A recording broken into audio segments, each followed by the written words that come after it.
नमस्कार, मैं हूं सुष्मिता सिंह यादव और आप देख रहे हैं इंडस्ट्रियल एम्पायर।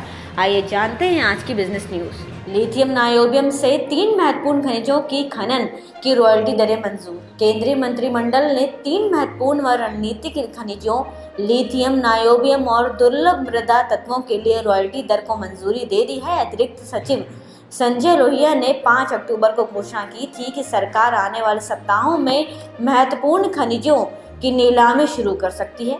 इंडसइंड बैंक में 9.99% तक हिस्सेदारी खरीदेगा एसबीआई म्यूचुअल फंड।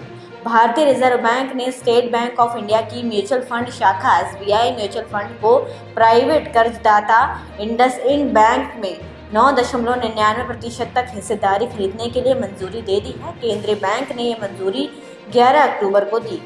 भारत के 2050 तक 30,000 अरब अमेरिकी डॉलर की अर्थव्यवस्था बनने की उम्मीद।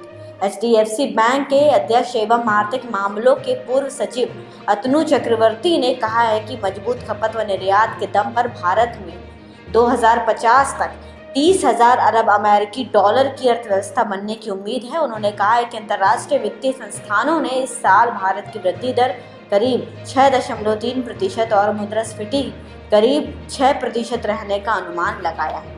टीसीएस का लाभ में 8.7% की हुई वृद्धि। कंपनी का प्रदर्शन सितंबर तिमाही में एक तिमाही के मुकाबले बेहतर रहा है, लेकिन आंकड़ों से चालू वित्त वर्ष के लिए वृद्धि में नरमी के संकेत मिलते हैं। टीसीएस के बोर्ड ने 4,150 करोड़ रुपए प्रति शेयर के हिसाब से 17,000 करोड़ रुपए के शेयरों की पुनर्खरीद करने की घोषणा की है। ये 2017 के बाद कंपनी का 5वीं पुनर्खरीद है। एक तिमाही पहले के मुकाबले शुद्ध लाभ में 2.42% का इजाफा हुआ। कोयले का भंडार कम, बिजली की मांग बढ़ना तय। कोयले के भंडार के स्तर पर बीते एक सप्ताह में गिरावट आई है, जबकि राष्ट्रीय स्तर पर बिजली की मांग 190 और 220 गीगावाट के इर्द गिर्द रही है। वर्तमान समय में 84 ताप बिजली संयंत्रों में मानक भंडार के 25% से भी कम भंडार है और वर्गीकरण के तहत यह मात्रा जोखिम के स्तर के अंतर्गत आती है। सरकार हिंदुस्तान जिंक में बेच सकती है 3.5% हिस्सेदारी।